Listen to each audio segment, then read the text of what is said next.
Hello hello, आवाज आ रही है क्या? आवाज आ रही है क्या? आवाज आ रही है क्या? नमस्ते नमस्ते नमस्ते। आवाज आ रही है क्या? Good morning, good morning, good afternoon.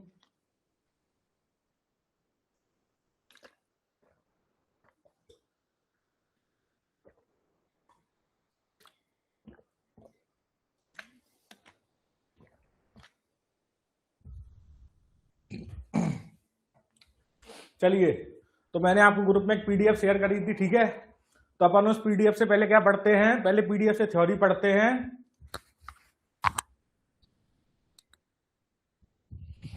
जिसको नहीं आ रही है वो एक बार लीव करके दोबारा ज्वाइन कर ले, ठीक है? जिसको नहीं आ रही है वो एक बार लीव करके दोबारा ज्वाइन कर ले।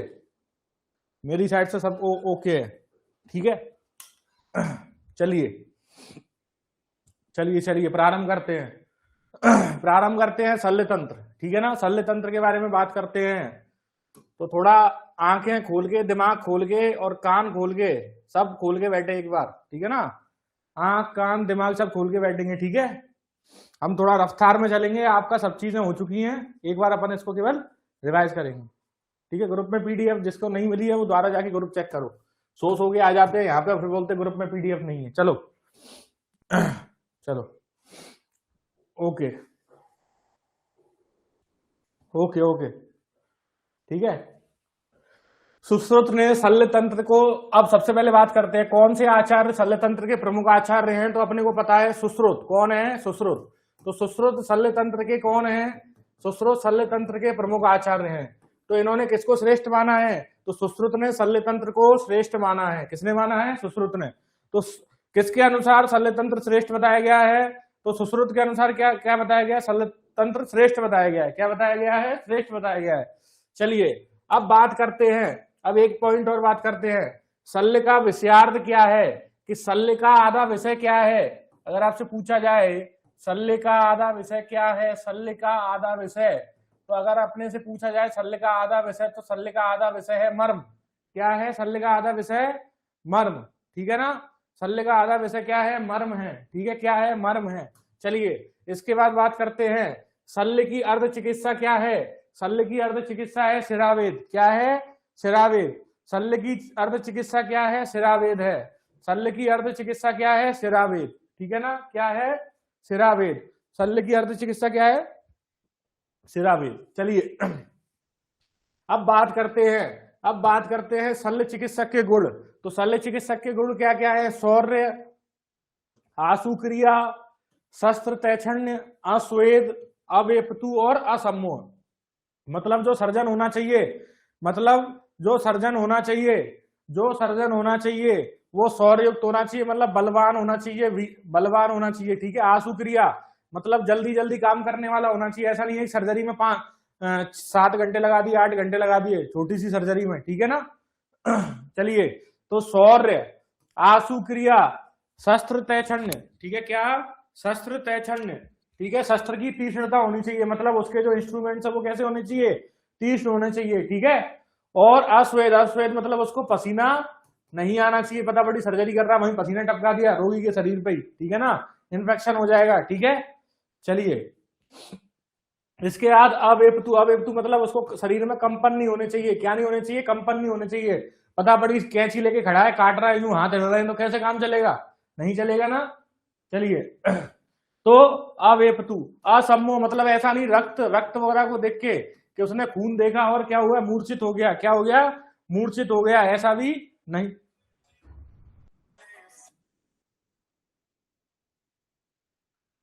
क्या हो गया? मूर्छित हो गया, ठीक है ना?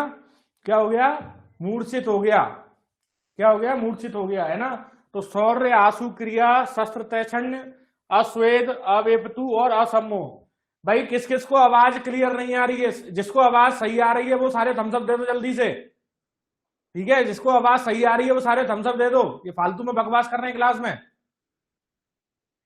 आवाज नहीं आ रही, किसको आवाज नहीं आ रही है? या पढ़ने आया करो, टाइम पास करने मत आया करो।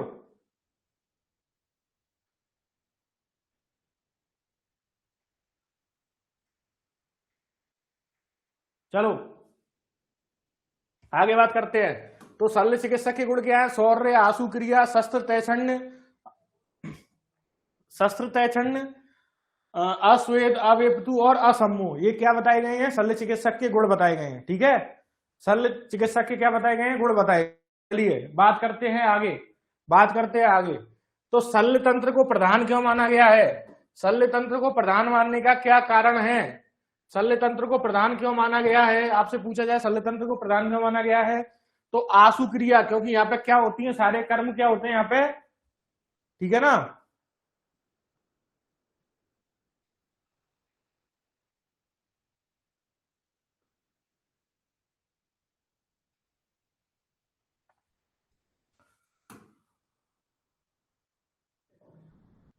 शल्य तंत्र की प्रधानता का कारण, शल्य तंत्र की प्रधानता का कारण क्या माना गया है? तो शल्य तंत्र की प्रधानता का कारण क्या माना गया है? शल्य तंत्र की प्रधानता का कारण क्या माना गया है? आशु क्रिया। आशु क्रिया मतलब यहाँ पे सारे कर्म क्या किए जाते हैं? तेज किए जाते हैं। क्या किए जाते हैं? तेज किए जाते हैं। आशु क्रिया करना, ठीक है। इसके अलावा यहाँ पे यंत्र, शस्त्र, छार का प्रयोग किया जाता है। किसका प्रयोग किया जाता है? यंत्र, शस्त्र और छार का प्रयोग किया जाता है, इसलिए इसको क्या बोलते हैं? शल्य तंत्र को प्रधान बोला गया है। और इसके अलावा सर्व तंत्रों में सामान्य है ये। क्या है? सभी तंत्रों में सामान्य है ये। क्या है? सभी तंत्रों में सामान्य बताया गया है। इसको क्या बताया गया है? सामान्य बताया गया है। ठीक है, तो आशु क्रिया करणार्थ, यंत्र, शस्त्र, छार, अग्नि, प्राणिधानार्थ, सर्व तंत्र सामान्यार्थ, ये किसके लिए बताया गया है? शल्य तंत्र की प्रधानता का कारण बताया गया। ठीक है, ये शल्य तंत्र की प्रधानता का क्या बताया गया है? कारण बताया गया है। ठीक है, शल्य तंत्र की प्रधानता का कारण बताया गया है। चलिए आगे बात करते हैं। अब बात करते हैं यंत्र। किसकी बात करते हैं? यंत्र। तो यंत्र के बारे में अगर पूछा जाए तो यंत्र क्या है, तो सबसे पहले जानते हैं यंत्र से पहले शल्य। क्या जानते हैं? शल्य। तो शल्य किसको कहते हैं? तुम्हारे शरीर में अगर कोई बाहरी चीज घुस जाए, कोई सुई चुभ गई, तो तुम्हारे से क्या होगा? मन में और शरीर में बाधा उत्पन्न होगी। मन और शरीर में बाधा उत्पन्न करने वाली चीजों को क्या बोलते हैं? शल्य बोलते हैं। क्या बोलते हैं? शल्य। और उनको आहरण मतलब उनको निकालने के जो उपाय होते हैं वो क्या कहलाते हैं? यंत्र कहलाते हैं। तो यही लिखा गया है, मन शरीर बाध कराणी शल्याणी और तेषाम आहरण उपाय यंत्राणी। तेषाम आहरण उपाय यंत्राणी। चलिए इसके बाद बात करते हैं यंत्रों की संख्या कितनी बताएंगे जल्दी जल्दी। यंत्रों की संख्या कितनी है? यंत्रों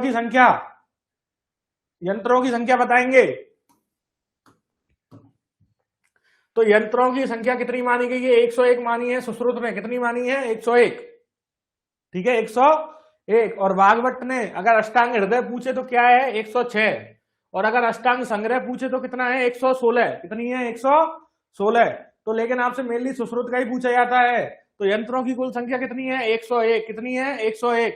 और भागवत के अनुसार कितनी है? 106। और अष्टांग संग्रह के अनुसार 116। कितनी है? 116। अब बात करते हैं यंत्रों के प्रकार की। तो यंत्रों के प्रकार कितने हैं? यंत्रों के प्रकार कितने हैं साहब? तो यंत्रों के प्रकार कितने हैं? 6 प्रकार। कितने हैं? 6 प्रकार। ठीक है ना? ठीक है, कितने हैं? 6 प्रकार हैं। कौन कौन से हैं? स्वस्तिक, सन्नंस, ताल, नाड़ी, सलाका और उपयंत्र। कौन कौन से हैं? स्वस्तिक, सन्नंस, ताल, नाड़ी, सलाका और उपयंत्र। तो इसमें स्वस्तिक यंत्र के प्रमाण की बात करूं तो 18 अंगुल, सन्नंस 16 अंगुल, ताल 12 अंगुल। और जो नाड़ी सलाका यंत्र हैं इनकी जितनी आवश्यकता है उस हिसाब से इनकी लंबाई चौड़ाई होती है। ठीक है ना? तो स्वस्तिक, स्वाति कितने साल की है? स्वाति 18 साल की है। कितने साल की है? स्वाति 18 साल की है। उसके बाद कितना कम कर दो? 2 कम कर दो। तो सन्नंस क्या है? दंश कब लगता है? 16 साल की उम्र में। सांप दंश कब मार देता है? 16 साल की उम्र में। और ताल यंत्र की लंबाई कितनी है? 12 अंगुल। कितनी है? 12 अंगुल। 18 16 12। 18 16 12। अगर संख्या की बात करूं तो संख्या कितनी है? स्वस्तिक यंत्र की 24, सन्नंस की 2, ताल की 2, नाड़ी की 20, सलाका 28 और उपयंत्र 25। उपयंत्र 25। तो इस सबको जोड़ने के बाद कितना आएगा? उत्तर हमारा 101। तो इस प्रकार से 6 प्रकार के यंत्र बताए गए। कितने प्रकार के यंत्र बताए गए हैं? 6 प्रकार के। कौन कौन से? स्वस्तिक, सन्नंस, ताल, नाड़ी, सलाका और उपयंत्र। स्वस्तिक स्वस्तिक यंत्र की लंबाई 18 अंगुल, संदंश की 16 अंगुल, ताल की 12 अंगुल, और जो नाड़ी यंत्र होता है वो आवश्यकता के अनुसार लंबाई चौड़ाई होनी चाहिए। चलिए अब बात करते हैं। तो मैंने आपको पहले कहानी बताई थी कि स्वाति की हड्डी में क्या घुस गया है, शल्य घुस गया है। स्वाति की हड्डी में शल्य घुस गया है साहब, तो स्वाति की अस्थि में। और स्वाति कितने साल की है, 18 साल की। कितने साल की, 18 साल की स्वाति है। तो 18 साल की स्वाति के अस्थि में शल्य घुस गया, मतलब स्वस्तिक यंत्र का प्रयोग अस्थि विदष्ट शल्य उद्धरणार्थ करते हैं। अगर कोई शल्य अस्थि में घुस गया, अगर कोई शल्य अस्थि में घुस गया तो उसके लिए स्वस्तिक यंत्र का प्रयोग करते हैं। किसका प्रयोग करते हैं, स्वस्तिक यंत्र। अरे कौन सा यंत्र, स्वस्तिक यंत्र का प्रयोग करते हैं। चलिए अब बात करते हैं दंश संदंश की। किसकी बात करते हैं, संदंश की। तो संदंश मैंने बताया था, दंश कहां पे मारते हैं, त्वचा पे। कहां पे मारते हैं, त्वचा पे। और त्वचा के नीचे क्या है, मांस है। त्वचा के नीचे क्या है, मांस है। मांस के नीचे क्या है, सिरा है। मांस के नीचे क्या है, सिरा है। और उसी के पास क्या है, स्नायु है। क्या है, स्नायु है। तो दंश कहां पे मारते हैं, त्वचा पे। दंश कहां पे मारते हैं, त्वचा पे। तो त्वक मांस सिरा स्नायुगत शल्य उद्धरणार्थ कौन से यंत्र का प्रयोग किया जाता है, संदंश का। किसका, संदंश का प्रयोग किया जाता है। किसका प्रयोग किया जाता है, संदंश का। ठीक है ना। चलिए चलिए चलिए आगे बात करते हैं। बात करते हैं ताल यंत्र। तो ताल यंत्र की लंबाई प्रमाण कितना है, 12 अंगुल। संख्या कितनी है, 2। अब मैंने ताल बताया था चम्मच जैसी चीज। क्या, चम्मच जैसी चीज। ताल मतलब होती है चम्मच जैसी चीज। कितनी, चम्मच जैसी चीज। तो चम्मच कहां कहां पे डाल सकते हो, कर्ण में, नासा में और नाड़ी में। कर्ण में, नासा में और नाड़ी में। कान को रेतते हैं ना, और नाक को रेतते हैं, ठीक है ना। तो कर्ण, नासा, नाड़ी, शल्य उद्धरणार्थ कौन सा प्रयोग किया जाता है, ताल यंत्र। या फिर ऐसे याद कर लेना, कान के पास, नाक के पास क्या करते हैं, ताली बजाते हैं। क्या बजाते हैं, ताली। तो कर्ण, नासा, नाड़ी, शल्य उद्धरणार्थ। अब बात करते हैं नाड़ी यंत्र की। किसकी बात करते हैं, नाड़ी यंत्र की। ठीक है ना, किसकी बात करते हैं, नाड़ी यंत्र की। ठीक है ना। तो नाड़ी यंत्र का प्रयोग कहां करते हैं, स्रोतोगत शल्य उद्धरणार्थ। अगर कोई यंत्र कहां पे चला गया है, स्रोतस में चला गया। कहां पे चला गया, स्रोतस। नाड़ी मतलब साइनस। ठीक है। तो स्रोतोगत शल्य उद्धरणार्थ, रोग दर्शनार्थ, रोग के दर्शन हेतु, क्रिया सौकर्यास और आचूषणार्थ। आचूषण के लिए, किसके लिए, जैसे ये कोई ट्यूब है, इस ट्यूब को मान लो नाड़ी। क्या मान लो, नाड़ी। तो ये खाली जगह, इसको मान लो स्रोतस। क्या है ये, स्रोतस। तो इसमें अगर तुम सर्जन हो तो तुम इसको देखोगे तो ये क्या है, स्रोतोगत। स्रोतस में यहाँ पे कोई शल्य फंसा पड़ा है। ये क्या है, कोई शल्य है। क्या है भैया, ये कोई शल्य पड़ा हुआ है। तो ये शल्य को देखने के लिए कौन सा यंत्र प्रयोग करेंगे, नाड़ी यंत्र। कौन सा यंत्र, नाड़ी यंत्र। तो स्रोतोगत शल्य उद्धरणार्थ, रोग दर्शनार्थ, क्रिया सौकर्यार्थ और आचूषणार्थ। और क्या, आचूषणार्थ। किसका प्रयोग करते हैं, नाड़ी यंत्र का प्रयोग करते हैं। किसका करते हैं, नाड़ी यंत्र का प्रयोग करते हैं। चलिए अब बात करते हैं शलाका यंत्र। तो शलाका यंत्रों की कुल संख्या कितनी बताई गई है, 28। कितनी बताई है, 28 बताई गई है। ठीक है ना। तो अब इसमें कुछ मैंने इंपॉर्टेंट शलाकाएं लिखी हैं, उनके कर्म आपको पता होने चाहिए। उनके कर्म आपको पता होने चाहिए। ठीक है ना। चलिए सबसे पहले याद करते हैं गंडूपद मुखी, कैचुए के मुख जैसी। इसके लिए ट्रिक है गणेश। क्या है, गणेश। तो गणेश से याद हो जाएगा। गंडूपद मुखी का कर्म क्या है, ऐषण कर्म। क्या कर्म है, ऐषण कर्म। तो गणेश से क्या हो गया, गणेश से हो गया ऐषण। गंडूपद मुखी ऐषण में। अब सर्प, सर्पपद मुखी। तो सर्प क्या करता है, सर्प क्या करता है, व्यू करता है। या सर्प को देखो, और देखने को क्या बोलते हैं, व्यू। सर्प को देखो, देखने को क्या बोलते हैं, व्यू बोलते हैं। क्या बोलते हैं, व्यू बोलते हैं। तो सर्पपद मुखी कौन सी है, सर्पपद मुखी का क्या कर्म है, व्यूवन। क्या कर्म है, व्यूवन। अब बात करते हैं सर्पंख मुखी। तो सर्पंख मुखी, तो पंखा क्या करता है भैया, पंखा चलता है। ऊपर पंखा चलता है, नीचे बेबी सोता है ना। पंखा चलता है, चलता है, तो इसलिए चालन। सर्पंख मुखी का कर्म क्या है, चालन। क्या कर्म है, चालन। और बड़ीस क्या है, बड़े घर के लोग क्या करते हैं, आहरण करते हैं, किसी चीज को निकाल लेते हैं। ठीक है। तो बड़ीस मुखी क्या है, बड़ीस मुखी आहरण। बड़ीस मुखी क्या करता है, आहरण करता है। क्या करता है, आहरण करता है, मतलब एक्सट्रैक्शन करता है। ठीक है ना। अब बात करते, अब याद रखना, एक अंकुश नाम का लड़का था। अंकुश नाम का लड़का था और जम्मू में रहता था। कहां रहता था, जम्मू में। और क्या करता था, आग से खेलता था। आग से खेलता था मतलब अग्निकर्म करता था। तो अंकुश नाम का लड़का था, अंकुश नाम का लड़का था, जम्मू में रहता था और आग से खेलता था। तो अंकुश वदन और जम्बू वदन क्या क्या कर्म होता है भैया? अग्निकर्म। क्या होता है? अग्निकर्म। ठीक है। अब बात करते हैं, मालती नाम की लड़की थी, मालती नाम की लड़की थी। इसके क्या रहता था? मूत्र में दिक्कत रहती थी, मूत्र के इसको क्या रहते थे? इन्फेक्शन रहते थे। क्या रहते थे? मूत्र के इन्फेक्शन रहते थे। तो मालती पुष्प व्रंताग्र, मालती पुष्प व्रंताग्र ये कौन सी शलाका होती है? ये काय के लिए काम आती है? ये मूत्र मार्ग विशोधन के काम में आती है। किसमें आती है? मूत्र मार्ग विशोधन में काम में आती है। चलिए चलिए चलिए आगे बात करते हैं, आगे बात करते हैं। अब आपसे भी वन लाइनर में आपको करवाऊंगा तो उसमें देखेंगे अपन, है ना। अपन बात करें कि सन्नंस, सन्नंस के दो वेद होते हैं, एक होता है सनिग्रह, एक होता है अनिग्रह। तो सनिग्रह और अनिग्रह किसके वेद हैं? सनिग्रह और अनिग्रह किसके वेद हैं? सन्नंस के, दंस के सनिग्रह और अनिग्रह। सनिग्रह मतलब विद हैंडल और अनिग्रह मतलब विदाउट हैंडल। ठीक है ना।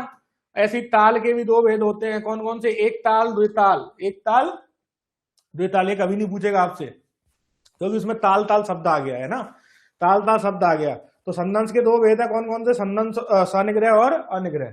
चलिए अब आपसे पूछा जाता है, अब आपसे पूछा जाता है, क्या पूछा जाता है कि प्रशस्त यंत्र की लंबाई कितनी बताते हैं?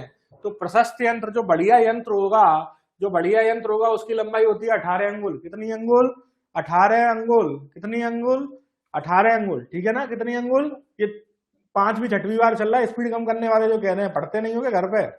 प्रशस्त यंत्र कितना है? प्रशस्त यंत्र की लंबाई कितनी है? 18 अंगुल। कितनी है? 18 अंगुल। और ये दोष रहित होना चाहिए। तो आपसे पूछा जाएगा प्रशस्त यंत्र की लंबाई कितनी बताई गई है? 18 अंगुल। कितनी? 18 अंगुल।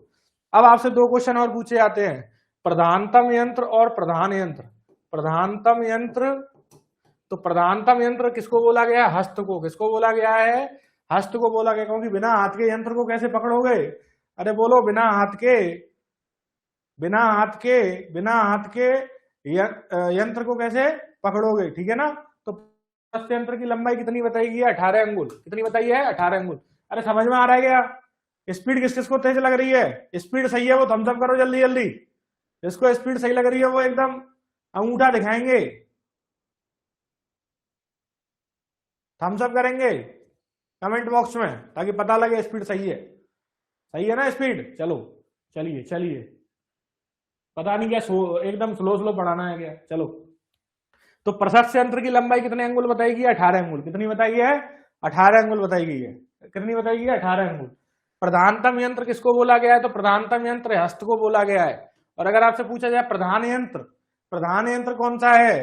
तो प्रधान यंत्र किसको बोला गया है? तो कंकमुख, कंकड़ प्रधान है, कंकड़ प्रधान है। तो कंकमुख यंत्र क्या है? प्रधान यंत्र। क्या है? प्रधान यंत्र है। और इसको गूढ़ शल्य, जो छुपा हुआ शल्य है, तो कंकड़ अगर कहीं मारते हो तो कहीं जाके छुप जाता है ना। कंकड़ अगर कहीं मारोगे, पत्थर कहीं पे मारते हो तो छुप जाता है, छोटा सा ही तो होता है। तो प्रधान यंत्र कौन सा है? कंकमुख। और ये गूढ़ शल्य निर्हरणार्थ यूज होता है। अगर कोई शल्य छुपा हुआ है, इसको उसको निकालने के लिए कौन सा यूज करेंगे अपन? कंकमुख यंत्र। कौन सा मुख? कंकमुख। चलिए चलिए आगे बात करते हैं। अब आपको मैं एक चीज बता दूं, आपको बता दूं मैं, यंत्र के जीडीके, जीडीके मतलब क्या बताया था मैंने? अरे बोलो, जीडीके क्या बताया था? यंत्र के जीडीके क्या है? तो यंत्र के जीडीके है 6, 12, 24। मतलब यंत्र के गुण कितने हैं? 6, यंत्र के दोष कितने हैं? 12, और यंत्र के कर्म कितने हैं? 24। कितने हैं? 24। तो यंत्र के जीडीके कितने हैं? 6, 12, 24। चलिए चलिए चलिए, अब एक और यंत्र पूछा गया आपसे वन लाइनर में। क्या पूछा गया है साहब वन लाइनर में आपसे? एक अर्सो यंत्र होता है। क्या होता है? अर्सो यंत्र, अर्स वाला यंत्र। तो अर्सो यंत्र जो होता है पुरुष में, इसकी लंबाई चौड़ाई कितनी होती है? 4 अंगुल लंबा, 5 अंगुल चौड़ा। अर्सो यंत्र की लंबाई चौड़ाई कितनी होती है? 4 अंगुल चौड़ा, 4 अंगुल लंबा, 4 अंगुल लंबा और 5 अंगुल चौड़ा। और इसमें कितने छिद्र होते हैं? तो पुरुष में एक छिद्र वाला होता है। कितने छिद्र वाला? एक छिद्र वाला। ठीक है ना, एक छिद्र वाला। अब बात करूं स्त्री की, किसकी बात करूं? स्त्री की। तो स्त्री का कितने लंबाई चौड़ाई का होता है? तो हस्ततल समायत। मतलब ये अगर किसी स्त्री की हथेली है, अगर ये किसी स्त्री की हथेली है, तो हथेली के समान इसकी लंबाई होगी और 6 अंगुल चौड़ा होगा। क्या होगा? 6 अंगुल चौड़ा होगा। कितने अंगुल चौड़ा होगा? 6 अंगुल। और इसमें कितने छिद्र होते हैं? 2 छिद्र। कितने छिद्र? 2 छिद्र। तो पुरुष वाले में 1 छिद्र, स्त्री वाले में 2 छिद्र। ठीक है। और अर्धस्वयंत्र कितना होता है? पुरुष में 4 अंगुल लंबा और 5 अंगुल चौड़ा, 1 छिद्र वाला। स्त्री में हस्ततल समान लंबा और 6 अंगुल चौड़ा। चलिए चलिए चलिए आगे बात करते हैं। अब बात करते हैं शस्त्र की। किसकी बात करते हैं? शस्त्र की बात करते हैं। किसकी बात करते हैं? शस्त्र की। ठीक है ना। किसकी बात करते हैं? शस्त्र की। तो शस्त्र की संख्या कितनी बताई गई है? शस्त्र की संख्या सुश्रुत ने बताई है 20। कितनी बताई है सुश्रुत ने? 20। और वाग्भट ने कितनी बताई है? 26। कितनी बताई है? 26। कितनी बताई है? 26। चलिए अब शस्त्र कर्म में कितने कर्म माने हैं सुश्रुत ने? 8। कौन कौन से माने हैं?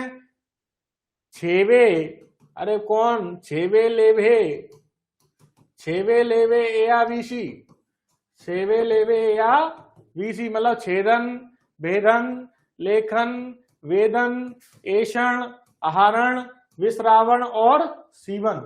छेवे लेवे या वीसी क्या बताए गए? छेवे लेवे या वीसी। ठीक है ना।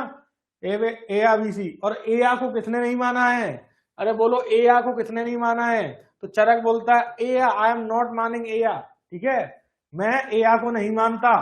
चरक बोलता है मैं ए को नहीं मानता। मतलब चरक के अनुसार ऐषण और आहरण को नहीं माना है। अरे ऐषण और आहरण को नहीं माना है। ठीक है ना।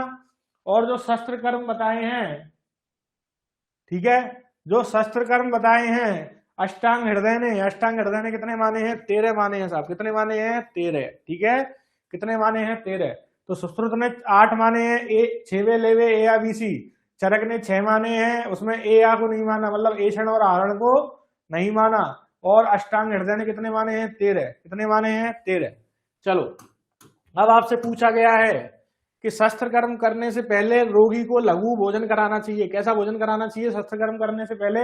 भाई उसको हल्का फुल्का कुछ खाने दे दो। क्या दे दो? हल्का फुल्का उसको खाने दे दो। ठीक है ना। लेकिन कुछ रोग ऐसे हैं, तो देखो अगर आपको याद कुछ नहीं हो तो बस इतना याद कर लेना। अरे शॉर्ट में याद कर लेना। अर्श के बाद असमरी के बाद भगंदर। तो अर्श असमरी भगंदर। इसके अलावा मुखरोग। कौन सा? मुखरोग, मूलगर्भ, और क्या बचा? एक उदर रोग। ये ऐसे छह रोग ऐसे हैं जिनमें बिना कुछ खाए अरे बिना कुछ खाए इसमें शस्त्र कर्म करना है। और इसमें बिना कुछ खाए ही अग्निकर्म भी करना है। ठीक है ना। इसमें बिना कुछ खाए अग्निकर्म और शस्त्र कर्म दोनों कर सकते हैं। कौन कौन से रोग हैं? तो सबसे पहले बोलेंगे अर्श असमरी भगंदर। क्या बोलेंगे? अर्श असमरी भगंदर। उसके बाद क्या बोलेंगे? मूलगर्भ मुखरोग। और उसके बाद बोल देंगे उदर रोग। क्या बोल देंगे? उदर रोग। सही है? अरे सही है क्या? चलिए अब बात करते आगे। अब आपको स्थान अनुसार छेदन बताया गया है। स्थान अनुसार क्या बताया गया है? छेदन। ठीक है, स्थान अनुसार क्या बताया गया है? छेदन बताया गया है। ठीक है ना। स्थान अनुसार छेदन बताया गया है। तो सबसे पहले बात करते हैं चंद्रमंडलवत छेदन। चंद्रमंडल मतलब ऐसे गोला, चंद्रमंडल की तरह गोल छेदन करना। कहां पे करना है? तो पीपी पे बैठ के चांद देखने गए थे। क्या पे बैठ के? पीपी पर बैठ के। बच्चे बोलते ना पीपी मतलब गाड़ी, तो पीपी मतलब पानी और पाद। तो पीपी पर बैठकर क्या देख रहे थे? पीपी पर बैठकर चांद देख रहे थे भैया। क्या देख रहे थे? चांद। कि चांद में छेद हो गया। क्या हो गया? चांद में छेद हो गया। ठीक है ना। तो पाणीपाद में कौन सा छेदन? चंद्रमंडलवत छेदन। कौन सा छेदन? चंद्रमंडलवत छेदन। अब मैं बात करूं अर्धचंद्राकृति छेदन। तो अर्धचंद्राकृति छेदन कहां पे मिलता है? आधा गम। क्या याद करना है? आधा गम। अरे बोलो आधा गम। क्या बोलना है? आधा गम। गम से गुड और मेड्र पर। मेड्र मतलब पेनिस। क्या? पेनिस। ठीक है ना। तो गुड और मेड्र पर क्या करना है? अर्धचंद्राकृति छेदन करना है। कौन सा छेदन करना है? अर्धचंद्राकृति छेदन। ठीक है ना। अब इसके अलावा जो भी आए तिर्यक छेदन में रख दो। उसके 10 स्थान बताए टोटल, जैसे भ्रू, गंड, शंख, ललाट, कक्षा, कुक्षी, बहुत सारे 10 हैं, टोटल 10 हैं। अपने को 10 याद नहीं करने, अपने को याद करने हैं केवल 2। पाणीपाद पे चंद्राकार चंद्रमंडलवत करना है, और गुद और मेड्र पे क्या करना है? अर्धचंद्राकृति वाला छेदन करना है। अरे बोलो सही है क्या? अरे बोलो सही है क्या? अब जैसे यंत्र का था GDK, ऐसे ही शस्त्र का GDK है भैया, ऐसे ही शस्त्र का GDK है। तो शस्त्र का GDK बोल लो, वहां क्या था? 6 12 24, 6 12 24 यंत्र का GDK था। अगर मैं शस्त्र का GDK बोलूं तो बोलना है 6 8 8। क्या बोलना है?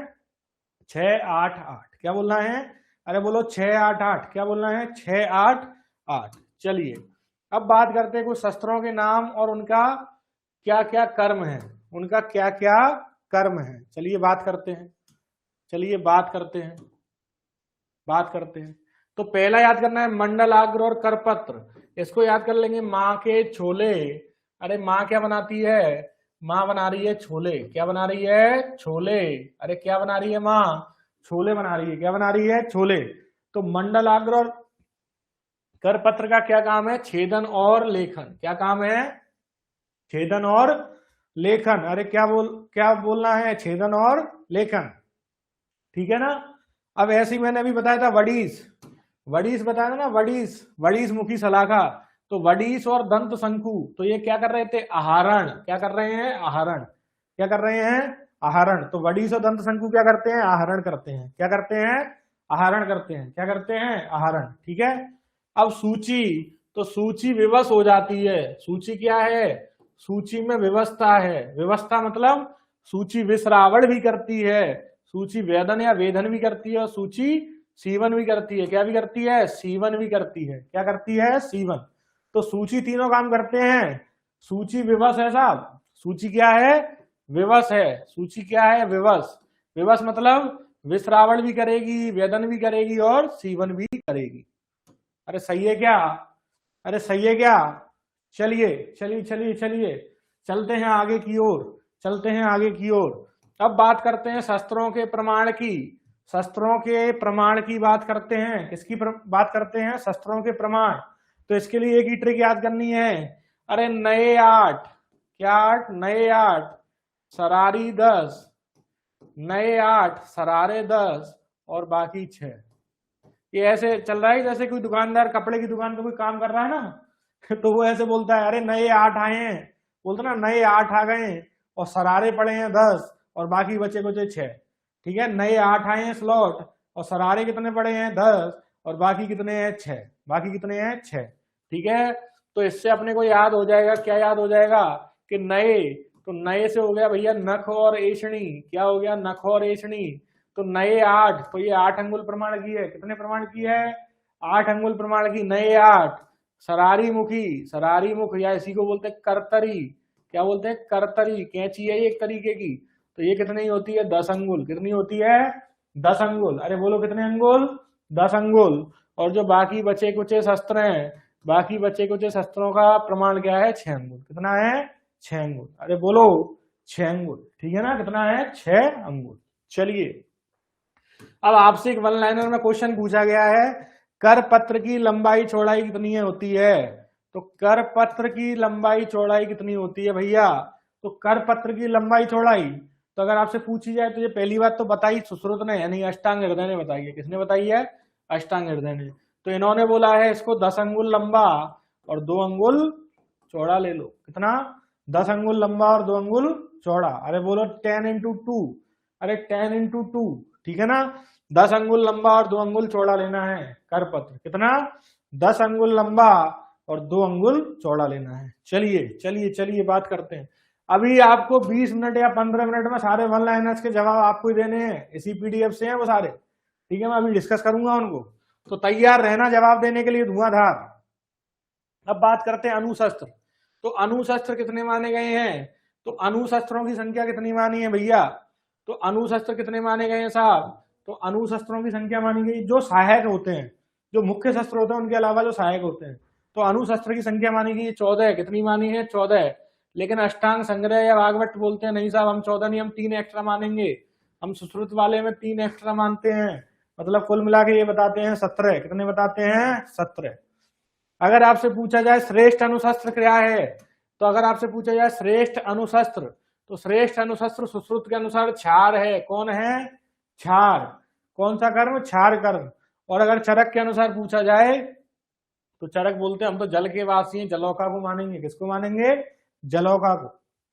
ठीक है, नहीं नहीं मैं चेक करके आया हूँ, टेंशन मत लो, 10x2 ही है। ठीक है, अष्टांग हृदय देख के आया हूँ। ठीक है, तो 10x2 ही है, देख लिया मैंने। ठीक है, तो चरक ने किसको माना है अनुशस्त्र में श्रेष्ठ? जलौका को। किसको माना है? जलौका को। चलिए चलिए आप आगे बात करते हैं। अब मैं आपको ये डायलॉग पहले भी रटाया था कि 5 चीजें ऐसी होती हैं जो अनुशस्त्र और उभयंत्र दोनों में आती हैं। क्या क्या था? अरे बालक, बाल, अग्नि, छार, उंगली और नख। ठीक है, तो एक बालक है, एक क्या है? बालक। किसने बताया 26 भाई? शस्त्रकर्म। शस्त्रकर्म किसने 26 बताया? शस्त्रों की संख्या 26 बताइए, ढंग से सुना करो। गौरव, श्रेयस, जो भी नाम है इनका, वो ढंग से सुना करें पहले। ठीक है ना? चलिए, ठीक है, तो बाल, अग्नि, छार, अंगुली, नख। ठीक है ना? तो बाल, अग्नि, छार, अंगुली, नख, इनको शस्त्र भी माना है, सॉरी अनुशस्त्र भी माना है और उपयंत्र दोनों में माना गया है। ठीक है, और कुछ 1-2 पत्रों के नाम आएंगे, तो किसी भी पत्र का नाम आए, चाहे शाक पत्र, चाहे गोजी पत्र, चाहे सैफालिका पत्र, ये सब क्या है? अनुशस्त्र है। क्या है? अनुशस्त्र। क्या है? अनुशस्त्र। ठीक है ना? छार, बाल, अग्नि, नख, हाँ जैसे भी था याद होना चाहिए आपको, है ना? चलो चलो चलो, ठीक है। ठीक है, अष्टांग संग्रह की बात चल रही है भैया, अष्टांग संग्रह की। ठीक है, 17 है। कितने हैं? 17। चलो, तो अनुशस्त्र और उपयंत्र कितने माने हैं? अनुशस्त्र और उपयंत्र में कितने कॉमन है? 5 कॉमन है। कौन कौन से? बाल, अग्नि, छार, अंगुली, नख। ठीक है, चलिए चलिए चलिए आगे बात करते हैं। आगे बात करते हैं, अब बात करते हैं पायना। तो पायना क्या होता है? तो पायना बोलते हैं शस्त्रों की धार तेज करने के लिए जो प्रक्रिया अपनाते हैं उसको क्या बोलते हैं? पायना। क्या बोलते हैं? पायना बोलते हैं। क्या बोलते हैं इसको? पायना। ठीक है ना? पायना बोलते हैं। चलो, तो पायना 3 तरीके की पायना होती है साहब। पायना कितनी तरीके की होती है? 3 तरीके की। एक होती है छार पायना, एक होती है उदक पायना, एक होती है तेल पायना। मतलब तुम शस्त्र को या तो छार से तेज करो उसकी धार को, या पानी से करो उदक पायना, या तेल से करो। ठीक है ना? अब कौन सी पायना का प्रयोग काय में करते हैं? ठीक है, कौन सी पायना का प्रयोग काय में करते हैं? ठीक है ना? तो छार पायना। तो छार पायना याद रखना, छार क्या है? छार क्या है? बहुत ज्यादा तीक्ष्ण होता है। तो बहुत ज्यादा अगर तुम्हें तीक्ष्ण शस्त्र बनाना है तो कहां पे डालना पड़ेगा? हड्डी में तो डालोगे। कहां पे डालोगे? हड्डी में डालोगे। ठीक है ना? तो छार पायना का प्रयोग क्या करते हैं? सर, छल्ल, अस्थि छेदनार्थ। मतलब ये किसी की अगर टांग है, स्पेशल टांग बना रहा हूं तुम्हारे लिए, ठीक है, ये किसी की हड्डी है, ये किसी की हड्डी है। अब यहाँ पे कोई कील घुस गया है। क्या घुस गया है? कील घुस गया है। ठीक है ना? कोई कील घुस गया है, तो इसको मैं किसी शस्त्र से, जो इसको काटने के लिए यहाँ से काम आएगा, वो कौन सा काम आएगा? वो कौन सा काम आएगा? छार पायना वाला आएगा। कौन सा आएगा? छार पायना। ठीक है, चलिए अब बात करते हैं उदक पायना। तो उदक पायना याद रख लेना, मांस के लिए है। किसके लिए? मांस। तो मांस जो होता है, घर में कोई नॉनवेज बनाता है तो पहले उसको पानी से धोता है कि नहीं धोता?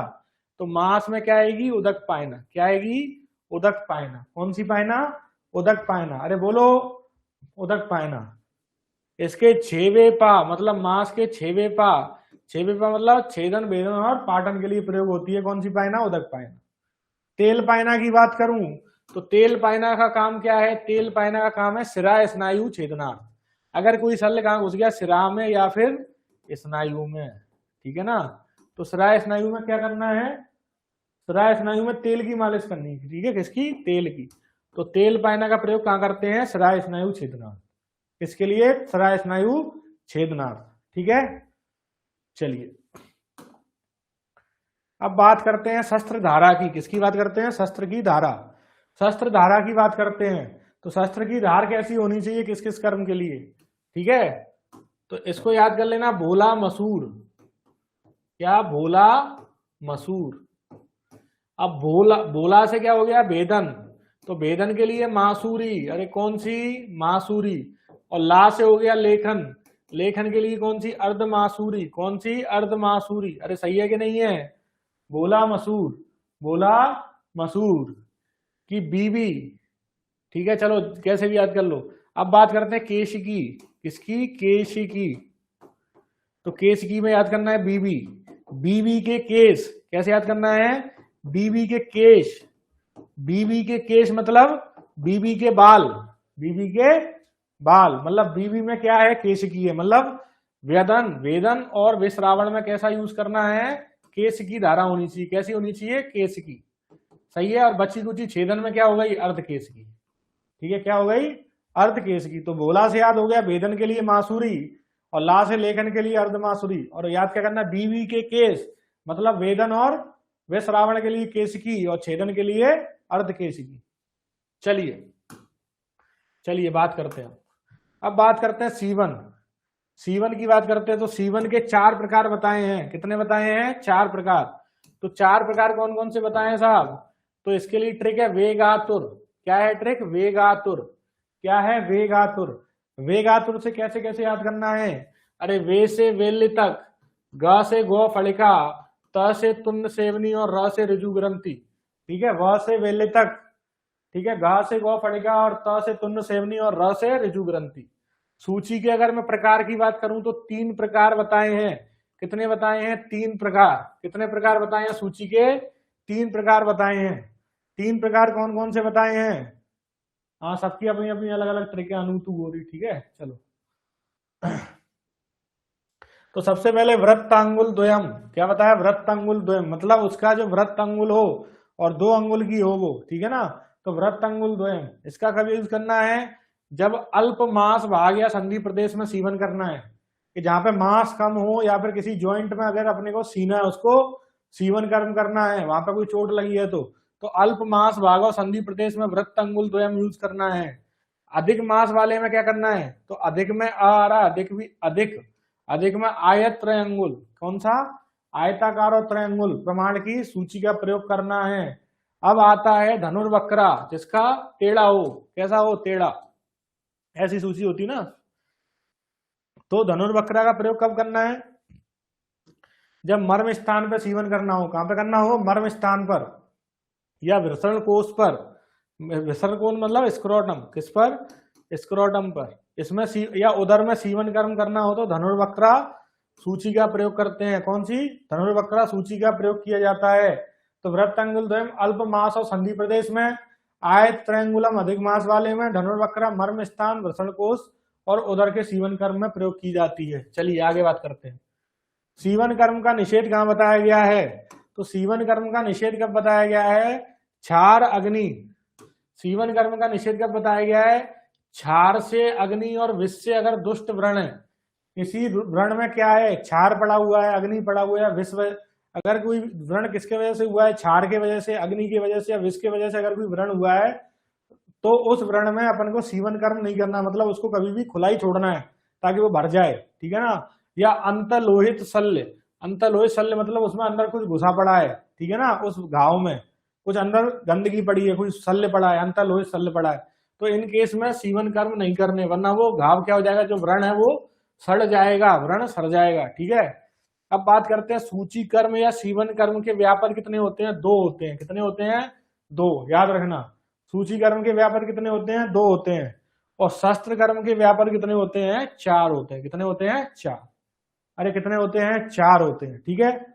अब बात करते हैं, अब एक बात करते हैं कि शस्त्र निपात जन्य वेदना, शस्त्र निपात जन्य वेदना, अगर शस्त्र के वजह से, किसी शस्त्र के वजह से अगर वेदना हो रही है तो क्या करना है, मुलैठी को घी में सिद्ध करके प्रयोग करना है, यष्टि मधु सिद्ध घृत का प्रयोग करना है, अरे किसका प्रयोग करना है, यष्टि मधु सिद्ध घृत का।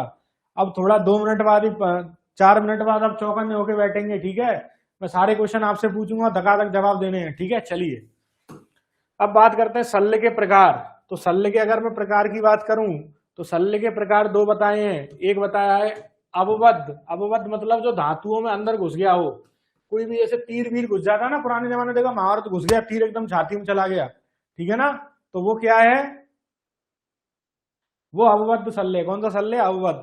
अनअवबद्ध किसको बोलते हैं, जो शिथिल है, जो धीरे से, जैसे किसी के ये सपोज पेन मेरे यहाँ ढीला ऐसे लटक गया, घुस गया थोड़ा बहुत, तो उसको क्या बोलते हैं, शिथिल, क्या बोलते हैं, शिथिल बोलते हैं, ठीक है ना।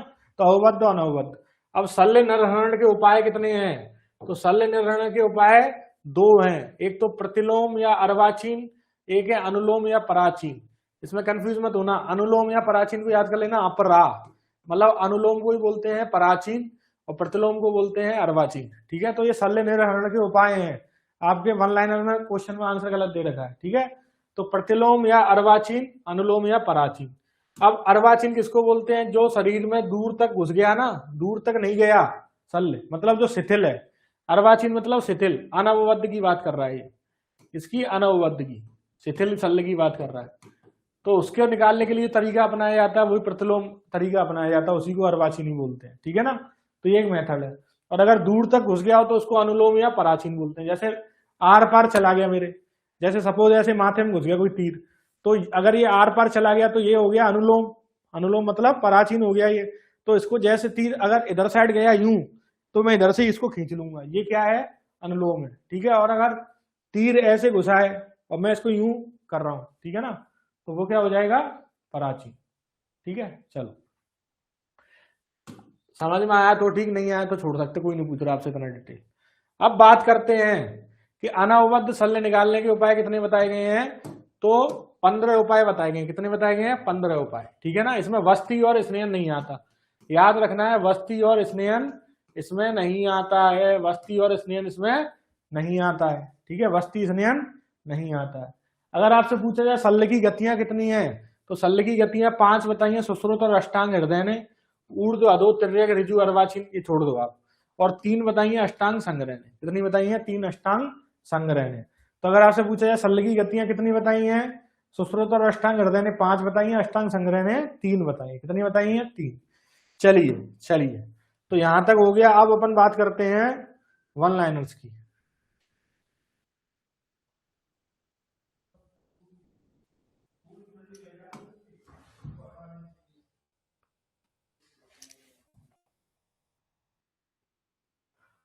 बताओ, सुश्रुत ने आयुर्वेद के किस अंग को श्रेष्ठ माना है? सुश्रुत ने आयुर्वेद के किस अंग को श्रेष्ठ माना है? एक सेकंड, आप 2 मिनट वेट करेंगे, है ना, 2 मिनट वेट करेंगे।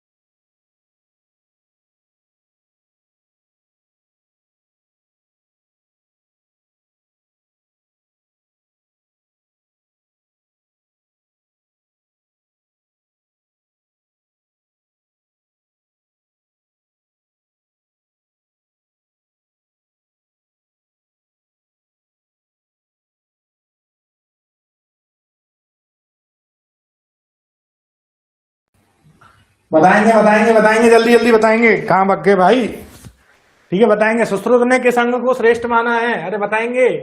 तो सुश्रुत के अनुसार क्या श्रेष्ठ है? अरे बोलो, सुश्रुत के अनुसार क्या श्रेष्ठ है? तो सुश्रुत के अनुसार शल्य तंत्र। किसने बोला है? कौन से तंत्र को? शल्य तंत्र को। किसको बोला है? शल्य तंत्र को। ठीक है ना, शल्य तंत्र को श्रेष्ठ माना है। चलिए दूसरा क्वेश्चन, शल्य विषय अर्ध किसको बोला गया है? दूसरे क्वेश्चन का जवाब देंगे, शल्य विषय अर्थ किसको बोला गया है? ये विषय अर्थ नहीं है, विषय अर्थ है। शल्य विषय अर्थ किसको बोला गया है? शल्य विषय अर्थ किसको बोला गया? बताएंगे, उत्तर देंगे। शल्य शिरावेद गलत उत्तर है, अभी भी तो पढ़ाया है भाई, तुम किताब देख देख के क्यों जवाब दे रहे हो? अभी तुम्हें पढ़ाया है, फिर भी गलत जवाब दे रहे हैं। शिरावेद किताब में देख देख के, बिना किताब देखे जो भी बताया था ना वो गलत है। क्या है? मर्म है। पूनम बिल्कुल सही, बिल्कुल सही। नरेंद्र मनकास, लवकाल, महाकाल, मुकुलेश यादव, हाँ बिल्कुल सही, बिल्कुल सही। मर्म है। क्या है उत्तर? मर्म है। शिरावेद तो क्या है? शिरावेद तो शल्य की अर्ध चिकित्सा है। शल्य की अर्ध चिकित्सा अगर पूछा जाए तो शिरावेद है भैया। ठीक है ना, शल्य की अर्ध चिकित्सा शिरावेद है, मर्म है इसका उत्तर। शल्य चिकित्सक के गुण बताएंगे, शल्य चिकित्सक के गुण बताएंगे, जल्दी जल्दी बताएंगे, जवाब देंगे। शल्य चिकित्सक के गुण बताएंगे, शल्य चिकित्सक के गुण बताएं। हाँ 6 हैं। 6 कौन कौन से हैं? शल्य चिकित्सक के गुण है 6। कौन कौन से बताए थे अभी मैंने, एक बार कमेंट सेक्शन में लिखेंगे। हाँ बिल्कुल सही, बिल्कुल सही। ओके ओके ओके, ओके वाले ने आंसू क्रिया बोला, बिल्कुल बिल्कुल। क्या क्या है, शौर्य, आंसू क्रिया, आस्वेदन, अवेपतु, असम्मोह, और कौन सा, शस्त्र तैक्षण्यात। ये शल्य चिकित्सक के गुण हैं, ये शल्य चिकित्सक के गुण हैं। चलो, शल्य तंत्र की प्रधानता में कारण, शल्य तंत्र की प्रधानता में कारण अभी बताए थे मैंने कि एक तो ये सर्वतंत्रों में क्या है, सब तंत्रों में सामान्य है। यहाँ पे क्या क्या होता है, यहाँ पे शस्त्र, क्षार, अग्नि इत्यादि कर्म करे जाते हैं।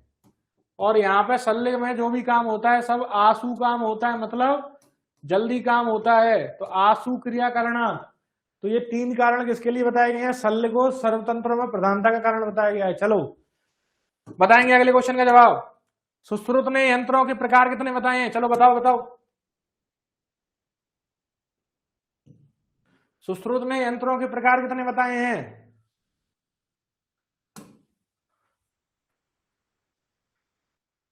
हाँ बिल्कुल सही, बिल्कुल सही, बिल्कुल सही। सुश्रुत ने यंत्रों के प्रकार कितने बताए हैं, 6। कितने बताए हैं, 6। ठीक है, कितने बताए गए हैं, 6। 101 कौन जवाब दे रहा है, रोहित कुमार नींद में है क्या, रोहित कुमार नींद में है क्या। चलो, आचार्य सुश्रुत के अनुसार यंत्र की संख्या कितनी है, आचार्य सुश्रुत के अनुसार यंत्र की संख्या कितनी है, अरे बोलो कितनी है, 101। उपयंत्र कितने बताए गए हैं, बताओ उपयंत्र, उपयंत्र कितने हैं, उपयंत्र, अरे बोलो उपयंत्र कितने हैं, उपयंत्र कितने हैं, 25। 25 दीपू, राजेंद्र बिल्कुल सही, अरे बिल्कुल सही जवाब दे रहे हैं आप, 25। इसी तरह सही जवाब देंगे तो सिलेक्शन जरूर मिलेगा। चलो 25। अब पूछा है वाग्भट के अनुसार यंत्रों की संख्या कितनी है, बताएंगे वाग्भट के अनुसार यंत्रों की संख्या, वाग्भट के अनुसार यंत्रों की संख्या, हाँ बिल्कुल। उसमें स्पेसिफाई नहीं किया है, 116 भी जा सकता है उत्तर और 106 भी जा सकता है। 106 माना है अष्टांग हृदय ने और 116 माना है अष्टांग संग्रह ने। अब उसने केवल वाग्भट बोल दिया है तो दोनों उत्तर हो सकते हैं ऑप्शन में अगर आए तो, 106 116 दोनों, ठीक है ना। अगर स्पेसिफिक बोले तो एक अलग चीज है। चलो चलो, शल्य निर्हरण के लिए कौन सा यंत्र प्रधान माना गया है, शल्य निर्हरण के लिए कौन सा यंत्र, बिल्कुल बिल्कुल बिल्कुल, अरे बोलो बिल्कुल, कितने किसको माना गया है, कंकमुख, किसको माना गया है, कंकमुख को माना गया है। अरे सही है क्या, अरे सही है कि कंकमुख को माना गया है, ठीक है बिल्कुल कंकमुख को माना गया है। सुश्रुत के अनुसार प्रधानतम यंत्र कौन सा है, बताएंगे, सुश्रुत के अनुसार प्रधानतम यंत्र कौन सा है, सुश्रुत के अनुसार प्रधानतम यंत्र कौन सा है, बताएंगे, हस्त, कौन सा है, हस्त है, कौन सा है, हस्त है, बिल्कुल सही, बिल्कुल सही सही। इसका उत्तर हो गया कंकमुख, इसका उत्तर हो गया हस्त। भैया बिना देखे बोलना, अगर आप टीप रहे हो किताब में से तो आपका ही नुकसान है, मेरा कोई नुकसान नहीं है। सुश्रुत ने यंत्रों के कार्य कितने बताए हैं, बताओ यंत्रों के कार्य कितने बताए हैं, यंत्रों के कार्य, अरे बोलो। तो हम तो एक ही चीज याद रखेंगे, जीडी के, क्या बताएंगे, जीडी के, और जीडी के में क्या बोल देंगे, यंत्रों का 6 12 24, क्या है 6 12 24, बिल्कुल जीडी के याद रखेंगे। तो यंत्रों के कार्य बताए गए हैं 24, यंत्रों के दोष बताए गए हैं 12, ठीक है। स्वस्तिक यंत्र की संख्या कितनी है, बताएंगे स्वस्तिक यंत्र की संख्या, स्वस्तिक यंत्र की संख्या, स्वस्तिक यंत्र की संख्या कितनी बताइए, बताओ, बिल्कुल बिल्कुल, स्वाति कितने, स्वाति कितने, 24, कितनी है 24।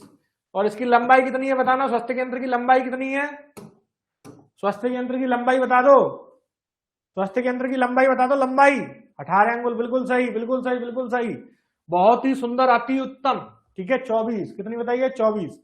आचार्य सुश्रुत ने कितने प्रकार के नाड़ी यंत्रों का वर्णन किया है, बताओ, नाड़ी यंत्रों के प्रकार कितने बताए हैं, बताएंगे, नाड़ी यंत्र, अरे ठीक है बिल्कुल बिल्कुल, कोई हस्त बोल रहा है भैया, नाड़ी यंत्र 20, बिल्कुल, पूजा टेलर बिल्कुल सही, बिल्कुल सही, ठीक है, ओके ओके, सुनील चौधरी बिल्कुल सही, नीलम बिल्कुल सही, ओके।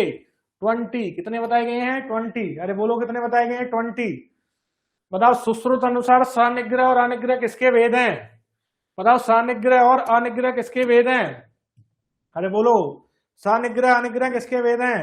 तो मैंने बताया था दंश, इसका दंश, दंश बिल्कुल, संदंश, संदंश यंत्र। कौन सा यंत्र? संदंश यंत्र। चलिए बताएंगे, कर्ण नासा नाड़ी शल्य उद्धरणार्थ किस यंत्र का प्रयोग किया जाता है? कर्ण नासा नाड़ी शल्य अपहरण के लिए किसका प्रयोग किया जाता है? बताओ किसका प्रयोग किया जाता है? कर्ण में से नासा में, बिल्कुल। ताली कहां बजा रहे थे? कान नाक के पास में। अरे कहां बजा रहे थे? कान नाक, तो ताल यंत्र। कौन सा यंत्र? ताल यंत्र। कौन सा यंत्र? ताल यंत्र। ठीक है, अगला क्वेश्चन, सिरा व स्नायु में प्रविष्ट शल्य को निकालने के लिए किस यंत्र का प्रयोग किया जाता है? बताओ सिरा स्नायु में। अरे बोलो सिरा स्नायु में। अरे बोलो, तो मैंने बताया था ना, क्या बताया था? त्वचा। दंश कहां पे होता है? त्वचा में, बिल्कुल। ताल कौन बोल रहा है भाई? ताल, ताल कौन बोल रहा है भाई? सो रहे हो क्या? अरे अनीता मीणा ने तो सही जवाब दिया है, बिल्कुल सही जवाब। सुनील चौधरी बिल्कुल सही, बिल्कुल सही। त्वचा मां सिरा स्नायु में संदंश। कौन सा? संदंश। अरे कौन सा? संदंश। चलो चलिए अब बात करते हैं, सरपंखमुखी यंत्र का कार्य है। सरपंखमुखी यंत्र का कार्य बताएंगे। अरे सरपंखमुखी यंत्र का कार्य बताएंगे। चालन, चालन, चालन, बिल्कुल बिल्कुल। क्या है? चालन। तो पंखा चलता है, पंखा चलता है। चलो चलो चलो अब बात करते हैं, ये क्वेश्चन मैंने आपको शायद छूट गया, मिस हो गया मेरे से। बताएंगे एषणी के अभाव में, एषणी के अभाव में किसका प्रयोग करना चाहिए? एषणी के अभाव में, एषणी के अभाव में किसका प्रयोग करना चाहिए? बिल्कुल एषणी के अभाव में। तो देखो एषणी का मतलब होता है प्रोबिंग। क्या होता है? प्रोबिंग। तो कभी अगर आप शल्य की ओपीडी में गए हो, तो शल्य की ओपीडी में गए हो तो चेक करते हैं ना फिस्टुला, तो उंगली डाल के चेक करते हैं कि नहीं करते? या तो प्रोक्टोस्कोप डालते हैं। क्या डालते हैं? प्रोक्टोस्कोप डालते हैं। या फिर अगर प्रोक्टोस्कोप नहीं है तो क्या का काम लेते हैं? उंगली से, फिंगर से। किससे? फिंगर से। ठीक है ना? अरे सही है कि नहीं है? चलिए, तो एषणी के अभाव में किसका प्रयोग करेंगे? उंगली का। किसका प्रयोग करेंगे? अरे उंगली का, अरे अंगुली का करेंगे। बताएंगे, बताएंगे प्रशस्त यंत्र का प्रमाण कितना है? प्रशस्त यंत्र का प्रमाण बताएंगे। प्रशस्त यंत्र का प्रमाण बताएंगे। बिल्कुल बिल्कुल बिल्कुल। कितना? 18 अंगुल। संदंश यंत्र का प्रमाण बताएंगे। संदंश यंत्र का प्रमाण कितना है? अरे संदंश यंत्र का प्रमाण कितना है बताएंगे। संदंश यंत्र का प्रमाण कितना है? संदंश यंत्र का प्रमाण कितना है बताएंगे। बिल्कुल सही, बिल्कुल उत्तर सही है। 16 अंगुल। कितना? 16 अंगुल। कितना अंगुल? 16 अंगुल। स्त्री हेतु अर्श यंत्र का प्रमाण, स्त्री हेतु अर्श यंत्र का प्रमाण कितना होता है? अरे स्त्री हेतु कितना होता है बताओ? हाँ 6 अंगुल। कितना? 6 अंगुल।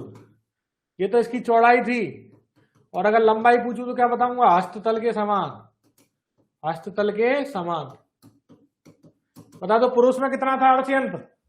पुरुष में यह अर्श यंत्र का बताओ प्रमाण। पुरुष में यह अर्श यंत्र का प्रमाण, ये 8 कौन बोल रहा भाई?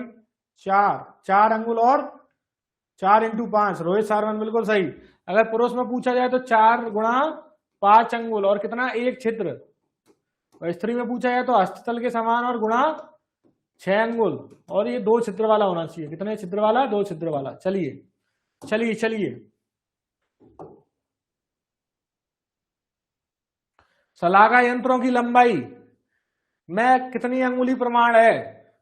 शलाका यंत्रों की लंबाई में कितने अंगुली प्रमाण है बताएंगे। क्वेश्चन नंबर कौन सा है ये?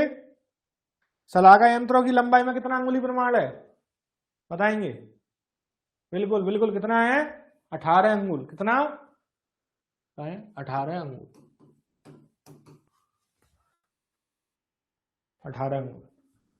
वैसे तो इसका आवश्यकता अनुसार था अंगुली प्रमाण, वैसे तो इसके लिए ये एक बार क्रॉस कर दो इसको, ठीक है ना। चलो अब बात करते हैं, सम्यक कर्म अभ्यास के लिए सुश्रुत द्वारा किसका निर्देश किया गया है? कि अगर तुम्हें कर्म अभ्यास करना तो ऐसा थोड़ी कि पहले दिन ही जाके तुम टांके लगाने लग जाओगे रोगी के, ठीक है। तो किसका, हाँ ये नहीं बताया था, नहीं बताया था, बिल्कुल नहीं बताया था, ठीक है, जो नहीं बताया मैं मान रहा हूं। तो इसके लिए किसका निर्देश बताया गया आचार्य द्वारा, योग्य।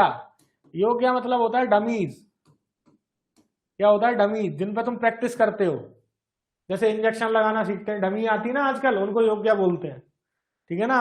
उस पर सूचरिंग करते हो सिलिकॉन पैड पे, देखते ना ऐसे सिलिकॉन पैड आता है, उसमें अलग अलग तरीके की वुंड की स्ट्रक्चर बनी होती है, इनमें कैसे सूचरिंग करोगे, ये सब इनको योग्य बोलते हैं। तो पुराने जमाने में अलग था, ठीक है ना, योगा योग्य बोलते हैं, योगा नहीं बोलते, ठीक है ना, योग्य है। सुश्रुत के अनुसार शस्त्रों की संख्या बताएंगे। हाँ, पुतलों पर, पनस पर, बिंबी पर, मृत पशुओं की सिराओं पर, बहुत सारी चीजें हैं, ठीक है। कितनी है, 20। भागवत के अनुसार शस्त्रों की संख्या, अरे भागवत के अनुसार शस्त्रों की संख्या कितनी है, भागवत के अनुसार बताएंगे। अरे भागवत के अनुसार कितनी है, 26। कितनी है, 26। अणुशस्त्रों की संख्या बताएंगे। अणुशस्त्रों की संख्या कितनी है, अणुशस्त्रों की संख्या कितनी बताई गई है, अणुशस्त्र कितने बताए बताओ। तो श्रुत ने 14, और अगर भागवत पूछे तो कितने बताएंगे, 17। कितने बताए हैं, 17। चलिए, भागवत के अनुसार अणुशस्त्रों की संख्या किसकी कितनी है, अरे बोलो,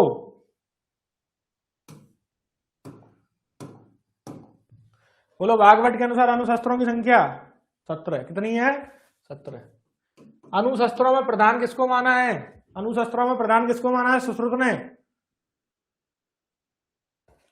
अरे बोलो, अणुशस्त्रों में प्रधान किसको माना, जलौका, जलौका नहीं है भैया, उत्तर 4 है, 4। सो रहे हैं क्या, 4, हाँ 4 सही है, 4 सही है। अच्छा, हस्त, प्रियंका बैरवा बोल रही है हस्त, कुछ भी बोलो, सब यहाँ मान रहे हो, कोई बोल रहा है योग्य, बहुत ही बढ़िया। चरक जलौका मानता है, बिल्कुल। भगवती बांगरा बिल्कुल सही, चरक जलौका मानता है, ठीक है ना। आचार्य सुश्रुत के अनुसार 4। सुश्रुत के अनुसार शस्त्र दोषों की संख्या, तो बता दो जीडी के, अरे जीडी के बता दो मुझे, शस्त्र का, शस्त्र का जीडी के बोलो, शस्त्र का जीडी के बोलो, शस्त्र का जीडी के बोलो, शस्त्र का जीडी के 6, 8, 8, 6, 8, 8। तो शस्त्र दोषों की संख्या है 6। कितनी है, 6। चलो, शस्त्र संपत्त, शस्त्र संपत्त मतलब शस्त्र के गुण कितने हैं, शस्त्र के गुण कितने हैं बताएंगे, शस्त्र के गुण कितने हैं। हेलो, हेलो, हाँ, नहीं नहीं, मैं बता दूंगा आपको 10 मिनट में। हाँ हाँ,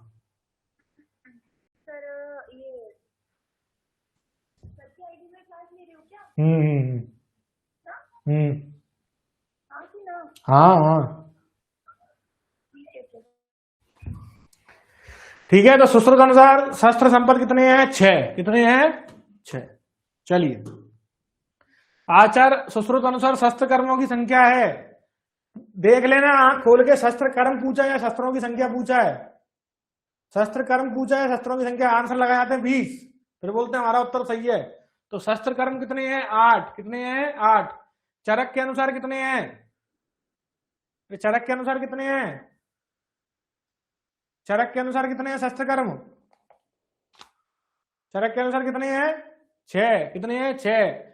इसने एषण और आहरण को नहीं माना, एया को नहीं माना। अब वाग्भट के अनुसार बताए थे अभी, कितने बताए हैं वाग्भट ने, वाग्भट ने कितने बताए हैं, अरे बताओ, वाग्भट के अनुसार शस्त्र कर्म कितने हैं, वाग्भट के अनुसार 13। कितने हैं, 13। चलो,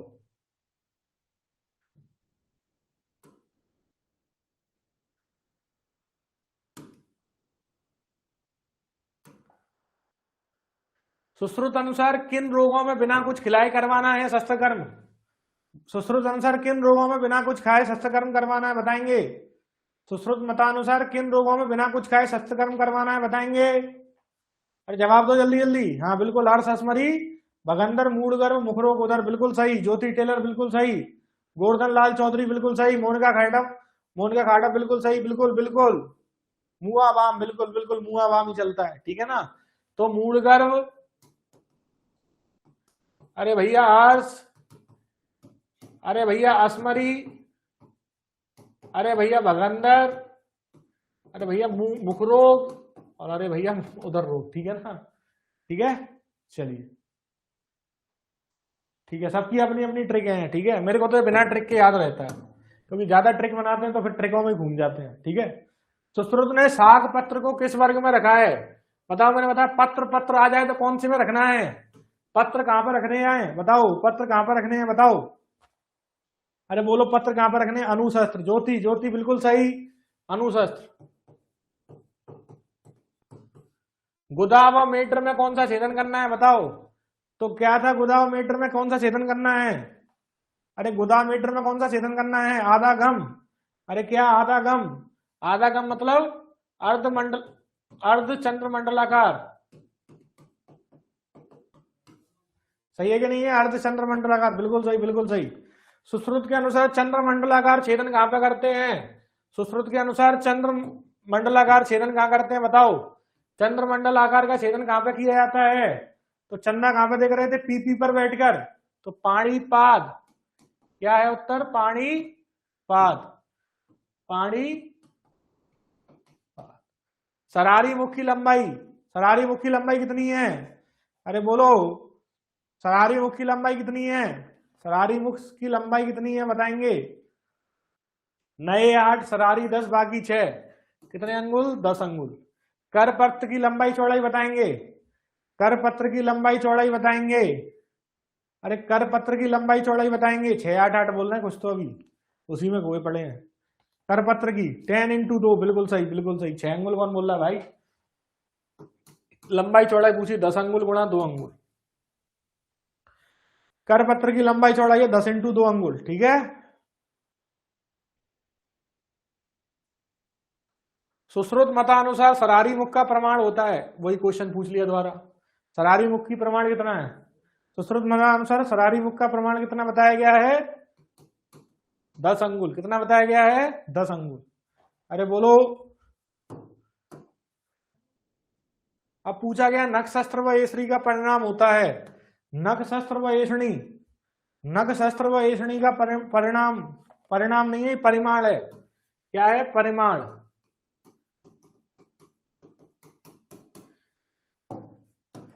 परिमाण कितना होता है? नए 8, नए 8। 10 अंगुल कौन बोल रहा है भाई? सो रहा है क्या? 8 अंगुल। कितना? 8 अंगुल। शस्त्रों की धारा तेज बनाने के लिए कौन सी विधि उपयुक्त है? शस्त्रों की धारा बनाने के लिए कौन सी विधि उपयुक्त है? शस्त्रों की धारा तेज करने के लिए क्या करते हैं बताओ? पायना। क्या करते हैं? पायना। पायना में जाके देख लो आईना, ठीक है ना। पायना क्या है? पायना। क्या है? पायना, बिल्कुल सही बिल्कुल सही। जोश में बैठो भाई, एनर्जी डाउन नहीं होनी चाहिए। त्रिविध शस्त्र पायना है। 3 शस्त्र पायना कौन कौन सी है? 3 शस्त्र पायना कौन कौन सी है? अरे बोलो 3 शस्त्र पायना कौन सी है? छार, उदक और तेल। अब बताओ अस्थि छेदन में कौन सी पायना प्रयोग करनी चाहिए? अस्थि छेदन में कौन सी पायना प्रयोग करनी चाहिए बताओ? अस्थि छेदन में, अरे अस्थि छेदन में कौन सी पायना प्रयोग करनी चाहिए?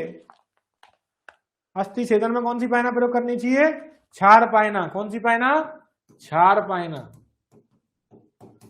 अब पूछा है मांस छेदन हेतु, मांस छेदन हेतु बताओ मांस छेदन में कौन सी प्रयोग करते हैं? मांस छेदन में उदक पायना। कौन सी पायना? उदक पायना।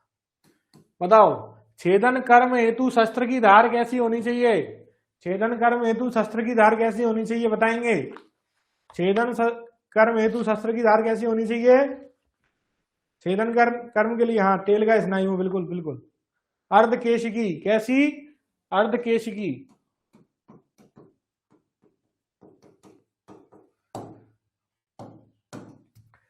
विश्रावण कर्म के लिए बताओ, विश्रावण के लिए कैसी होनी चाहिए? तो बीवी के केश। कैसी बताई थी? बीवी के केश। कैसी होनी चाहिए? केशिकी। अब पूछा लेखन के लिए, तो भोला। क्या बताया था? भोला मसूर। लेखन और वेदन के लिए तो भोला। लेखन के लिए कैसी होनी चाहिए? अर्धमासूरी। लेखन के लिए अर्धमासूरी, और भेदन के लिए कैसी होनी चाहिए भैया?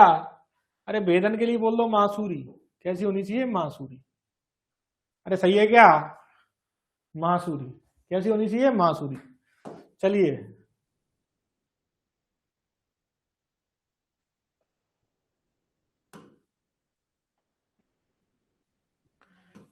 अब पूछा गया है आपसे, कौन सा शस्त्र छेदन और लेखन कर्म के लिए प्रयुक्त होता है? छेदन और लेखन कर्म के लिए कौन सा शस्त्र प्रयोग होता है, बताएंगे? छेदन और लेखन के लिए कौन सा शस्त्र प्रयोग होता है? ये भगवान, मंडल, मंडल, माँ के छोले, माँ के छोले। तो यहाँ पे मंडलाग्र और करपत्र, मंडलाग्र और करपत्र को क्या में यूज करते हैं? छेदन और लेखन में। बडीस किस कर्म के लिए उपयोगी है? बताओ, बड़े लोग क्या करते थे? अरे बड़े लोग क्या करते थे बताओ? बड़े लोग क्या करते थे? आहरण। क्या करते थे? आहरण। सुश्रुत के अनुसार सीवन कर्म के प्रकार हैं।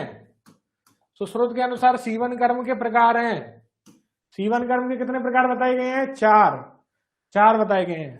अच्छा, कौन कौन से? वेगातुर, वेगातुर से व से वेल्य तक, ग से गौ फड़िका, त से तुन्न सेवनी और र से रिजु, र से रिजु।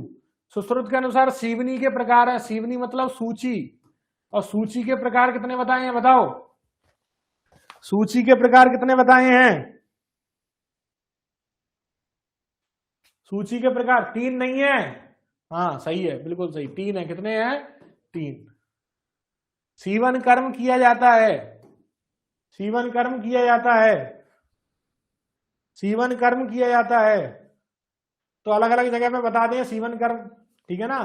सीवन कर्म अलग अलग जगह पे किया बताया जाता है, ठीक है ना? सूची से करते हैं। चलो,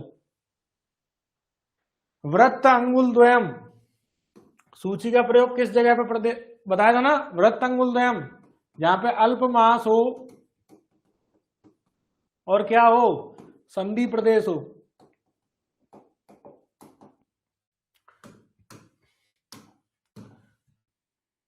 अंडकोश के बाहर आ जाने पर किस प्रकार का सीवन कर्म निर्दिष्ट है? और मुस्क वेदन में कौन सा सीवन कर्म बताया है? ये बताओ। अंडकोशों के बाहर आ जाने पर, हाँ, धनुर्वक्रा। कौन सा बताया है? धनुर्वक्रा। धनुर्वक्रा द्वारा करना है। किसके द्वारा करना है? धनुर्वक्रा द्वारा, ठीक है ना? धनुर्वक्रा द्वारा।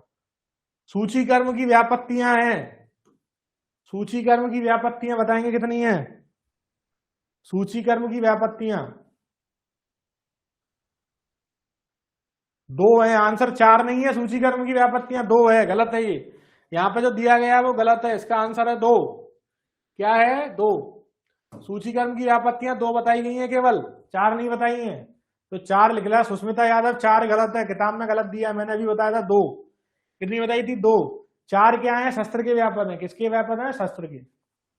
चलो, सीवन कर्म का निषेध क्या क्या में होता है? तो सीवन कर्म का निषेध होता है क्षार दग्ध में, अग्नि दग्ध में, विष व्याप्त में, और व्रण जिसमें अंतर लोहित लोहा घुस गया हो, ठीक है ना? जिसमें लोहा घुस गया हो उसमें इसका निषेध है। चलो, किस व्याधि में आहरण कर्म निर्दिष्ट है? चलो पहले इनको देखते हैं।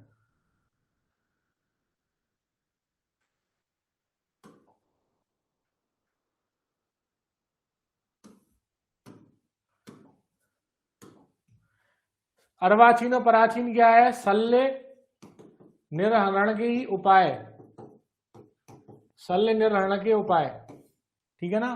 आचार्य सुश्रुत अनुसार शल्य की गतियां 5, वाग्भट के अनुसार शल्य की गतियां 5। शल्य निर्हरण के 2 उपाय हैं, एक तो है अर्वाचीन, अर्वाचीन को ही बोलते हैं, नहीं बताया ना? कौन कौन सी? प्रतिलोम और अनुलोम। अनुलोम को बोलते हैं पराचीन और प्रतिलोम को बोलते हैं अर्वाचीन,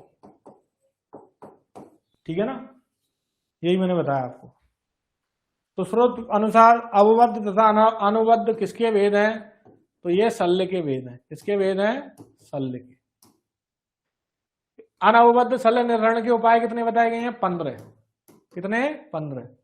अब मैंने आपको भी बताया था इसके उपाय कितने हैं? 15। अर्वाचीन मतलब क्या होता है? शिथिल शल्य। अर्वाचीन मतलब क्या होता है? शिथिल शल्य। तो शिथिल शल्य को निकालने के कितने उपाय हैं? 15। ये घुमा के क्वेश्चन पूछ लिया है। दोनों का आंसर क्या है? 15। क्या है? 15। चलो समझ में आ गया इतना? अरे बोलो समझ में आ गया क्या?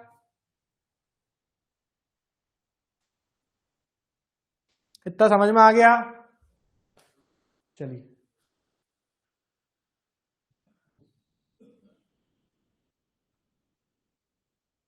58 का वही है ना, धनुर्वक्र। किस व्याधि में आहरण कर्म करते हैं? तो देखो, आहरण कर्म किसमें करते हैं? आहरण कर्म किसमें करते हैं? चलो इसको मैं नेक्स्ट क्लास में कर दूंगा कवर, है ना? इसको मैं नेक्स्ट क्लास में कवर कर दूंगा। ठीक है, यहां तक का बोलो समझ में आया क्या? अरे बोलो यहां तक का समझ में आया क्या? 57 का आंसर यही है, धनुर्वक्र यार। 57 वही धनुर्वक्र सूची कर्म से करते हैं। ठीक है, चलो ओके, चलो मिलते हैं, नेक्स्ट क्लास ज्वाइन करें आप। धन्यवाद जब तक के लिए।